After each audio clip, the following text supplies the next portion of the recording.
Hey, my name is Jesse Calloway. I'm 32 years old, and I run a small carpentry and finish work business out of a town called Grover's Mill, Ohio, about 40 minutes south of Columbus. Close enough to the city to get work there, but far enough that the land still looks like land.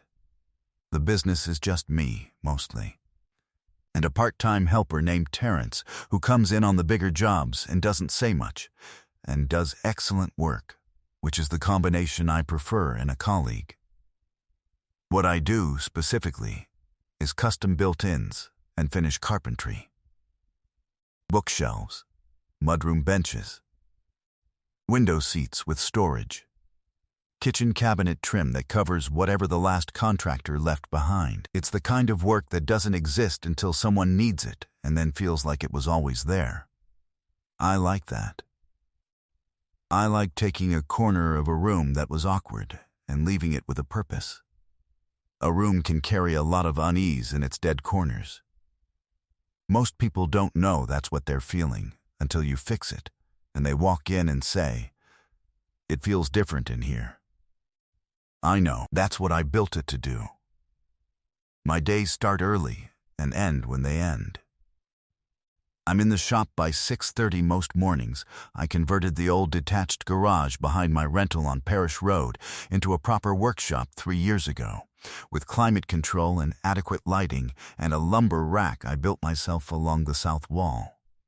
I measure, cut, dry fit, adjust, measure again. I make mistakes the same way every craftsman does, and I fix them the same way, which is carefully and without announcing them. I drive to job sites. I install. I come home. I eat something simple. I am in bed before 10 most nights, and I sleep well, which is one of the underrated rewards of physical work. I have a border collie named Cecil, who was named by the previous owner and who I did not rename because he already knew it, and he has enough to manage as a border collie, which is a breed that experiences the world as a series of problems to be solved and becomes deeply anxious when there are none. Cecil's current project is the squirrel situation in the yard, which has no resolution on the horizon and keeps him occupied. I'm not a complicated person. I want to be honest about that up front. The same way I try to be honest about the grain of a piece of wood before I commit to a cut. I know what I am. I know what I'm not. I'm not someone who talks about his feelings with ease or chases things that seem beyond his reach or takes up a lot of space in a room. I show up, I do the work, I go home, and on most days that is enough for me.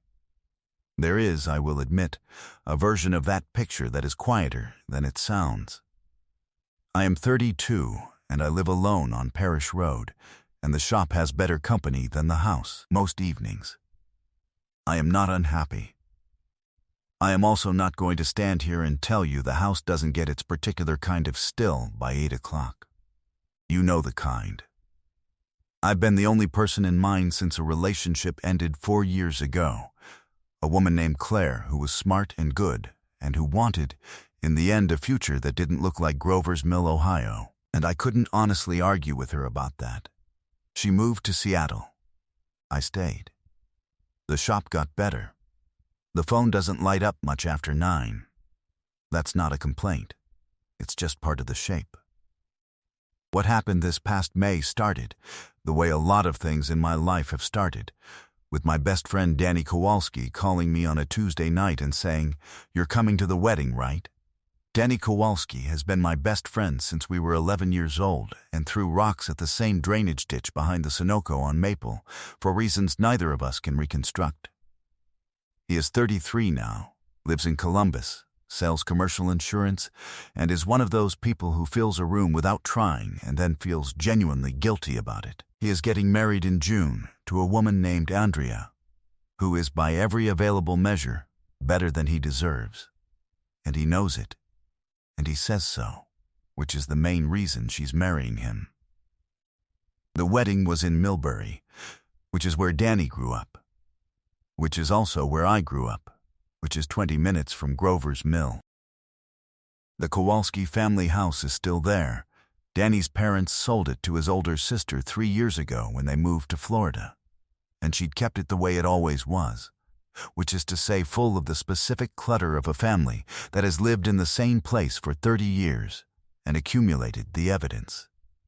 His older sister is Petra. Petra Kowalski is 35 and is a landscape architect who works for a firm in Columbus and lives in a house in Clintonville that she has filled with an amount of plant life that Danny describes as a rainforest, and she describes as insufficient. She is 2 years older than Danny and 3 years older than me. She was the one who drove us places when we were 15 and didn't have licenses yet, and the one who showed up at the ER once when Danny broke his wrist falling out of a tree and our parents were 40 minutes away, and the one whose bedroom door we were not allowed to bother, and whose friends we were definitely not allowed to talk to, and whose general orbit we navigated with the particular wariness of younger brothers and their associated satellites. I will tell you what I knew about Petra Kowalski. She was precise. She argued like a person who had already considered your counterpoint and found it lacking. She read constantly, carried a book everywhere, and would tell you without prompting what she was reading and why it mattered. She had brown hair and green eyes, and a look she gave you when you'd said something she found genuinely interesting that was, and I am being careful about how I say this, somewhat disorienting to receive. I had received it exactly twice in my life. Once at 17, when I'd said something about the way old farmhouses settle, how you can see 20 years of decisions in the way a floor leans, and once at 26 at a 4th of July gathering, when I'd been talking to no one in particular, and looked up and found her across the yard watching me with that look, and then looking away. Both times I had done the thing I always do, which is to assume I was misreading it, and to return to whatever I had been doing.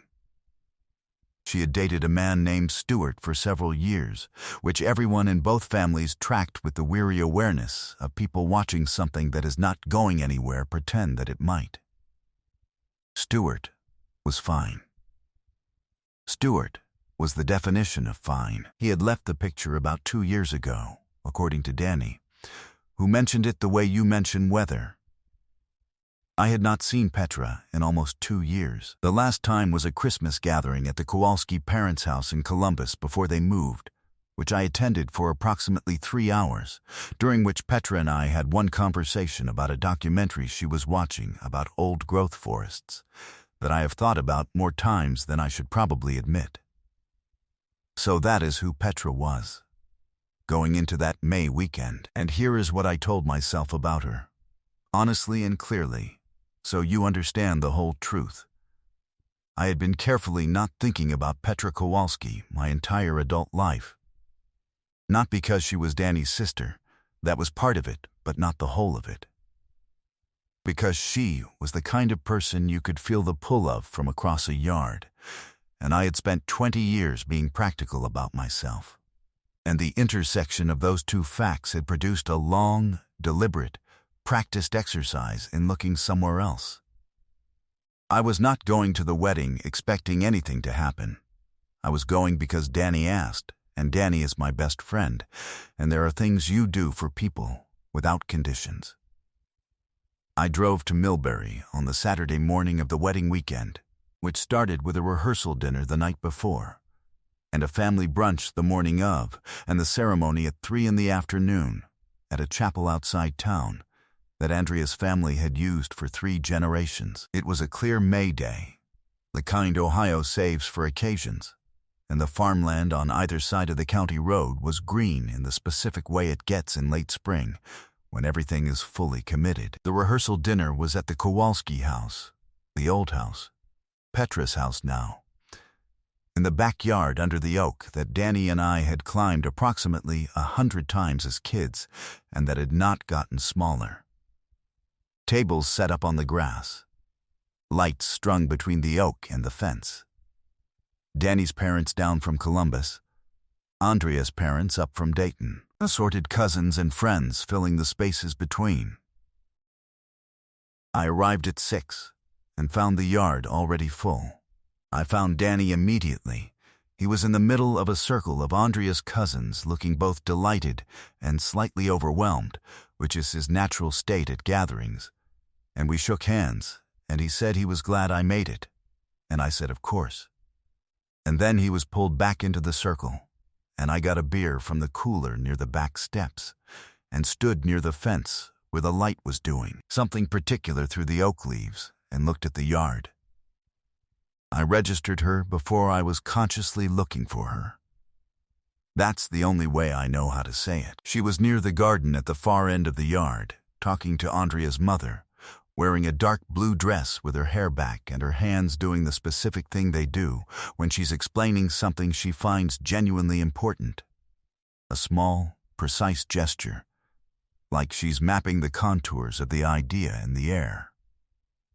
She looked up once, surveyed the yard with the efficiency of someone used to taking in a space, and her eyes went past me, and then came back, and she held for a moment, and then she smiled. Not a party smile, a real one, and went back to the conversation. I went back to the beer and the oak light and the fence. Danny found me again at some point, and said, with the studied casualness of a man who has been performing studied casualness for a while, "You've seen Petra?" "Saw her," I said. "Didn't talk to her yet." "She's good," he said. "She's been good." A pause that was doing something. She put a lot of work into this yard for the dinner. Don't tell her I told you that. Why would I not tell her? Because she'll make it a whole thing, he said. Just, mention it naturally. He was called away again before I could ask him what that meant. I talked to Petra for the first time that evening around 8, near the table with the bread and the soft cheeses. She came up beside me and picked up a piece of bread and said, without greeting, "The bench by the garden. Did you notice it?" I looked toward the garden. There was a bench at the near end of it, simple cedar construction, clean joints, good proportions. I had noticed it when I arrived and clocked it the way I clock woodwork, automatically, the way you can't stop doing it when it's what you do. I noticed it. I said. "I built it this spring," she said. "First one I've tried."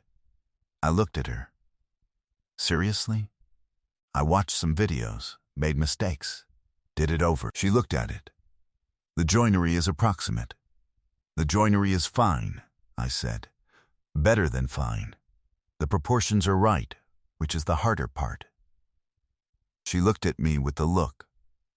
The one that meant she'd found something genuinely interesting and was deciding whether to say so. "Danny said you'd know whether it was right," she said. "Danny's not wrong." She turned back to the bread. "Good," she said, as if that settled something. "Come look at the rest of the garden before it gets dark." I went. We walked the garden while the party went on behind us. She told me what she'd planted and why, and what the soil condition had been when she started, and what she'd amended it with, and what was working and what wasn't. She talked about plants the way I talk about wood, with the specificity of someone who understands the material's own preferences and has learned to work with them instead of against them. I told her that. She stopped walking and looked at me. "That's exactly it," she said. "Nobody ever puts it that way." "It's true of everything you work with your hands," I said. "The material has an opinion. You can ignore it, but it'll cost you." She was quiet for a moment, looking at the bed of perennials along the fence. "My firm keeps getting clients who want to force things. They want the garden to look a certain way immediately, so they plant what looks right now instead of what wants to grow here. Then they call us back in 3 years because half of it's dead." She crouched and pressed 2 fingers briefly into the soil near a clump of something low growing. "You can't make a plant want to be somewhere it doesn't want to be. You can only put it somewhere it has a chance." I thought about that for a moment. You can do the same thing with wood, I said. Buy cheap lumber that hasn't dried right, or force a joint that wants more clearance, and you'll get a piece that looks fine for a season and then starts to tell you what it actually wanted. Usually in the middle of winter. Usually in the wall. She stood and looked at me with a brief, clear amusement. Most people would just say use good materials. Most people haven't had a bookshelf tell them off in January. She laughed, a real one, unguarded, and turned back to the garden. We stood in the late evening light and talked for 45 minutes without marking the time. We talked about her firm's current project, a restoration of a 19th century estate garden outside Delaware, Ohio, which had been designed originally by someone with a strong philosophy and then modified by 4 successive owners with conflicting ones. And her job was to figure out what had actually been there before and whether it was worth bringing back. She said that was the hardest kind of restoration, when you were trying to recover something that had been altered by people who each thought they were improving it. I said I had done that with 3 Victorian houses in Columbus, and she was exactly right about the difficulty of it and the particular satisfaction when you got it right. We talked about the bench and what she'd do differently. She said the back rail. I agreed with her about the back rail. She asked what she should change, and I showed her, using the bench as a reference, and she listened the way she listened to everything, completely, without rushing ahead, coming back with a question that told me she had actually understood what I'd said and was testing the next step of it. It was the kind of conversation I have almost never in my professional life, and almost never anywhere else. We talked about the oak. She thought it had leaned that particular direction since a storm in 1998. I thought she was right. We talked about Danny, briefly, with the affection of 2 people who have been watching the same person manage his own enthusiasm for 30-some years and find it more endearing than exhausting, which is a line that is easy to miss. He's been talking about this wedding for 2 years, she said. He called me 3 times about the centerpieces. He called me about the centerpieces. She looked at me. What do you know about centerpieces? Nothing, I told him that. He called back the next day with follow-up questions. She pressed her lips together. That's Danny. She was quiet for a moment. He's happy, though. Really happy. I haven't seen him like this before. Neither have I. It's good. She said it simply, as if she'd arrived at something she'd been working out. It's really good. At some point, the lights in the yard came on against the dark, and someone called for a toast. And we moved back toward the tables together, and I spent the rest of the evening at a distance from her but aware, with a precision I could not fully account for, and did not examine, of exactly where she was in the yard. I drove back to the inn where I was staying outside town and lay on top of the covers for a while looking at the ceiling, and told myself, with the same firm practicality I apply to everything, that it had been a good conversation, that the bench was genuinely well made, that tomorrow was the wedding and my job was to be Danny's best man and I should get some sleep. I slept, eventually, not immediately. The morning of the wedding was a family brunch at the house. I came at the right time and found the kitchen full and noisy with the particular energy of a wedding morning, both families occupying the same space with the combined goodwill and mild anxiety that occasions like this produce. Danny was in the kitchen in a button-down that was not yet the wedding shirt, holding a mug of coffee with both hands and staring at the middle distance with the expression of a man for whom something theoretical had become very suddenly actual. I found him and stood with him on the back steps while the organized chaos continued inside. "This is really happening," he said. "It is," I said. "She's the right person," he said. "I know that fully. I've known it for 2 years, and today I know it more, if that's possible." It's possible, I said. He was quiet a moment. He looked at the bench at the end of the garden, then at the oak, then at me with the expression of a man who is trying to find the right way to say something and has not quite found it. Jesse, yeah. He looked back at the yard. You know I'm not going to say anything, he said. You know that. I want to be clear that I am not saying anything. But if there were a situation, if something were already a thing and I just didn't know yet, I want you to know it would be fine with me. More than fine. A pause. That's all I'm going to say. I looked at him. He looked at his coffee. We should probably go in soon. Danny, more coffee, he said, and went inside. I stayed on the steps. The yard was quiet in the May morning. The oak was doing its particular lean. The bench was at the end of the garden, exactly proportioned, its joinery approximately correct. I looked at it for a moment and thought about what he hadn't said, which was clear enough to hear without saying. I did not let myself pick it up and run with it. It was Danny's day. That was the entire scope of my function for the next 12 hours. I made that decision firmly and went inside. The ceremony was at 3 in a stone chapel with white windows and old wood pews that had been refinished at least twice and should probably be done again. The wood had warped at the ends, where humidity got to it over the years, but still held everything it needed to hold, which is usually how old materials work if they were put in right to begin with. I was at the front with Danny. I watched him watch Andrea come down the aisle. I have known Danny Kowalski for 21 years.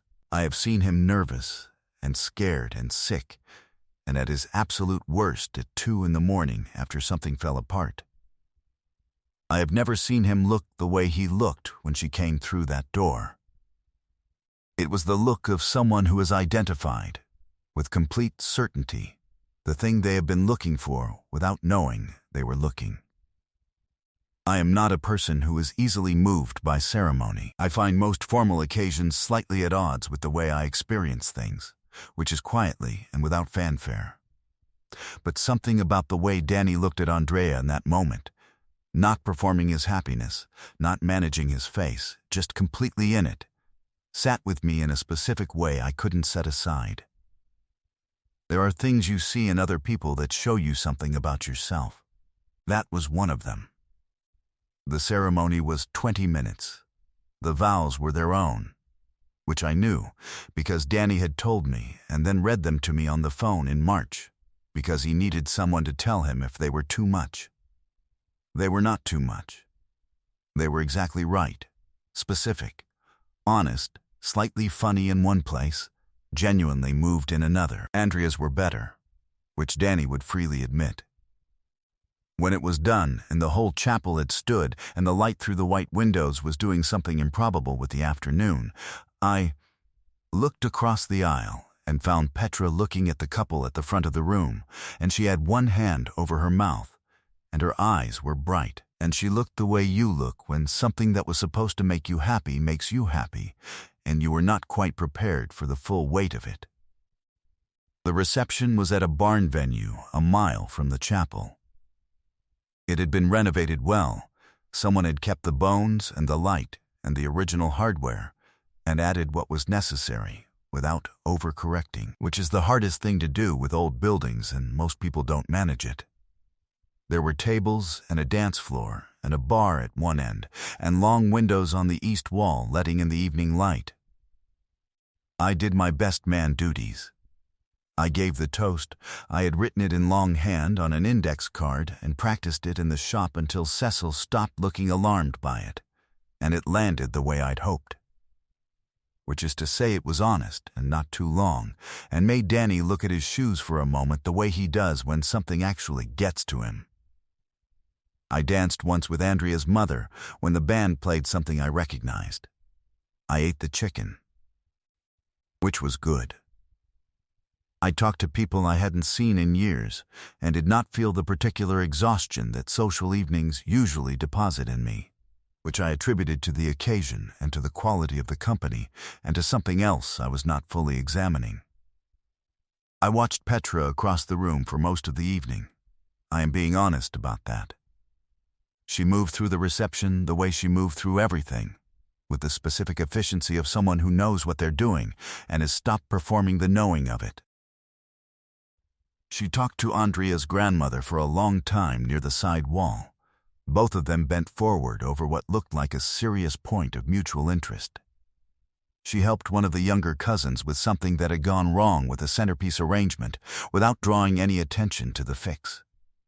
She had a glass of wine she mostly held instead of drank. Every time I looked at her, she was doing something with full attention. Twice she caught me looking. The first time she looked away first. The second time I did. I was standing at the bar with a glass of water sometime around 8:30, doing the thing I am good at, which is being present in a room without requiring anything from it, when she appeared beside me. "Good toast," she said. "Thank you. You practiced it." "I did. I could tell," she said. "Not because it sounded rehearsed. Because it sounded like you decided exactly what you wanted to say and then made sure you were going to say it. That's different." I looked at her. That's a precise distinction. I make precise distinctions. She looked at the dance floor, where Danny and Andrea were doing something approximate to a slow dance that neither of them had practiced, but both of them were clearly enjoying.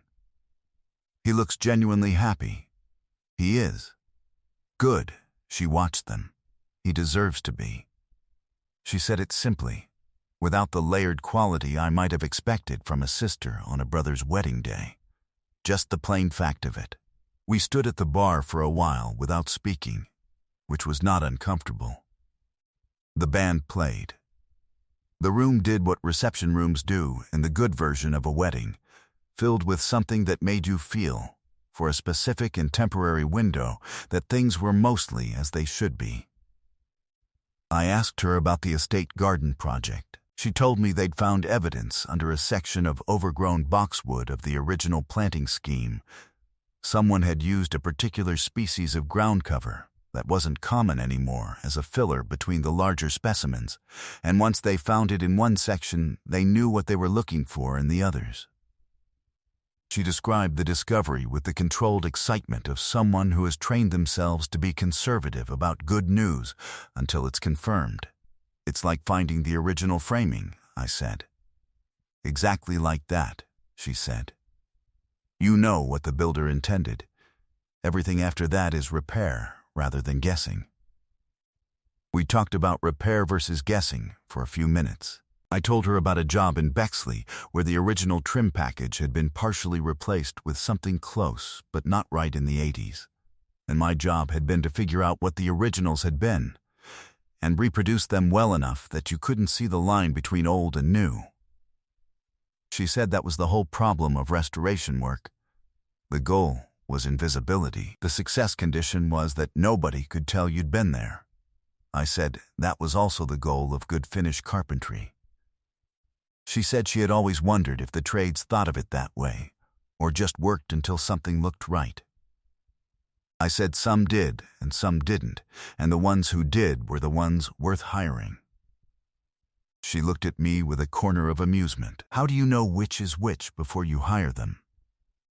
"You ask them what they do when they make a mistake," I said. "If they tell you about a specific mistake and what they learned, they're the ones who think that way. If they say they don't make mistakes, you find someone else." She was quiet a moment. "That's a good test," she said. "I'm going to use that. It works on landscape architects too, probably. Almost certainly," she said. She set her glass down on the bar. Her expression shifted slightly, not dramatically, but the way a room shifts when the light changes. "Come outside for a minute," she said. "I need to tell you something and I'd rather not do it in here." The barn had a side door that opened onto a gravel path that curved around to a field behind the property.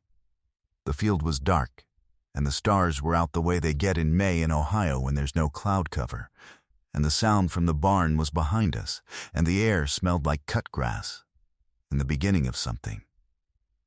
She stopped on the path about 20 feet from the door. She turned and faced me.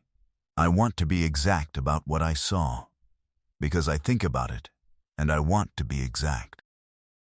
She was wearing the dark blue dress, and her hair had come partially loose from where it had been at the rehearsal, and there was a piece of it at her temple that she had pushed behind her ear and that had not entirely stayed. Her hands were at her sides. She was not nervous in the shaking way.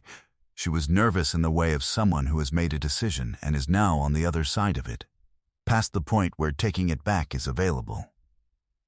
She looked at me directly, the way she always did, and she said, "I've been in love with you since we were kids."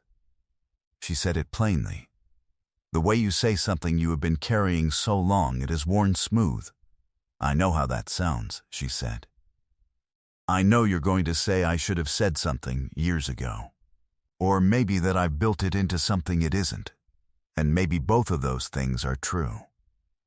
But Danny is my brother, and this is his wedding, and I'm 35 years old, and I decided this morning that the version of me who goes back to Columbus tomorrow without saying it isn't who I want to be anymore." I stood on the gravel path in the dark with the stars and the sound of the band behind us, and I did not say anything for a long moment, and in that moment I understood several things with a clarity that is usually not available to me about myself. I understood that I had known this, or something adjacent to it, for a long time. Not with certainty. With that particular peripheral awareness I had trained myself not to examine. The look across the yard at 17. The 4th of July at 26. The documentary conversation I'd thought about more times than I should have.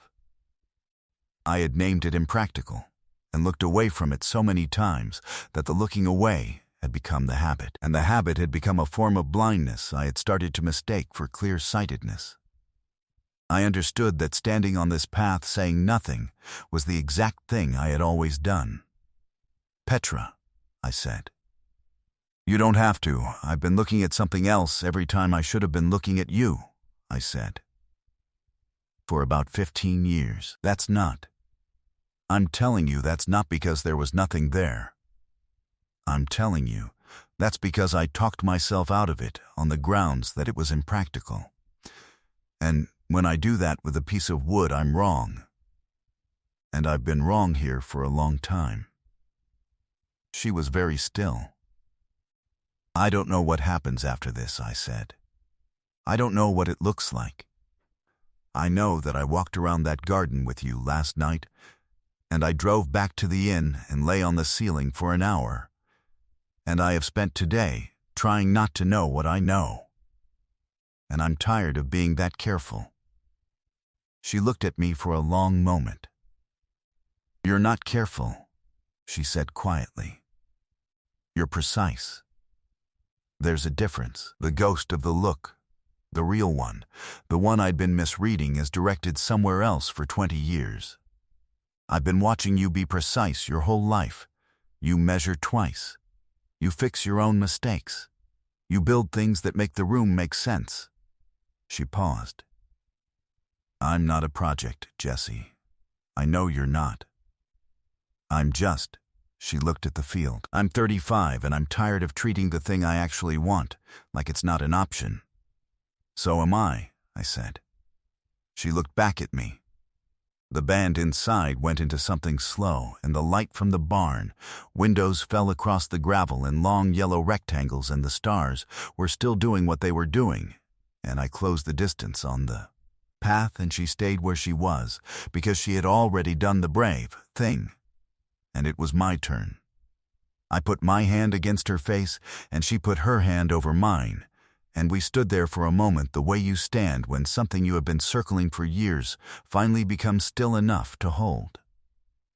Then she laughed, one short, quiet laugh, almost to herself. 15 years, she said. I know.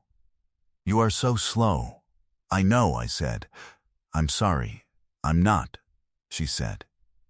I think we needed to be the people we are now. She looked at me with the full version of the look, and I held it this time.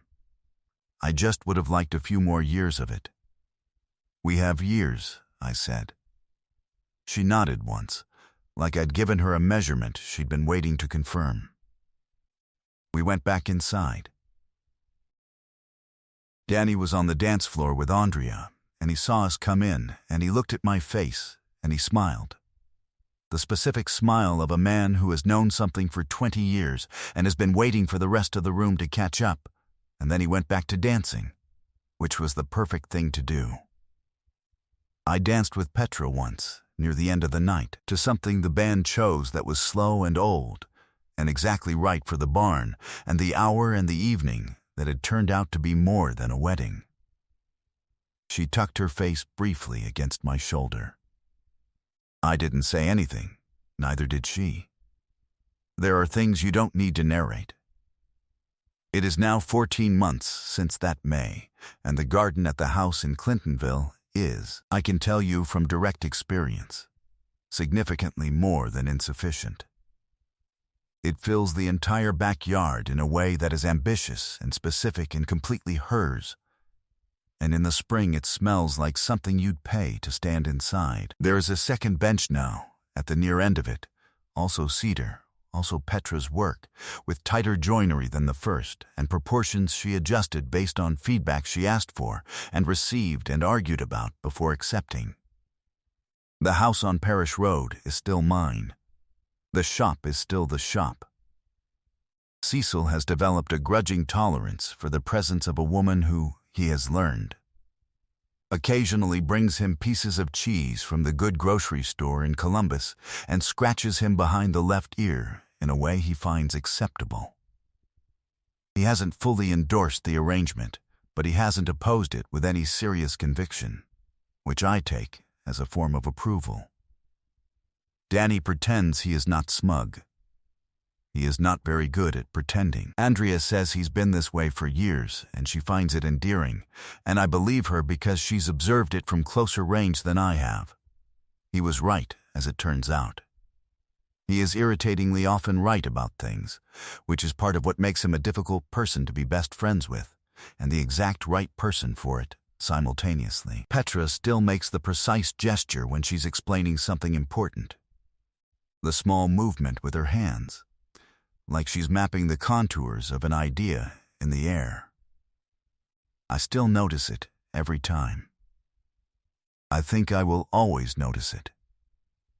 I have thought, in the 14 months since that gravel path, about the years I spent looking at something else, about the habit of it, about how you can be genuinely careful in your work, measuring twice, fixing mistakes without announcing them, attending to the grain of the material, and still manage to be wrong about something for 15 years by applying that same carefulness in the wrong direction. By using precision as a reason not to reach for something, because you might reach wrong. The room has unease in its dead corners. Most people don't know that's what they're feeling until you fix it. Then they walk in and say, "It feels different in here."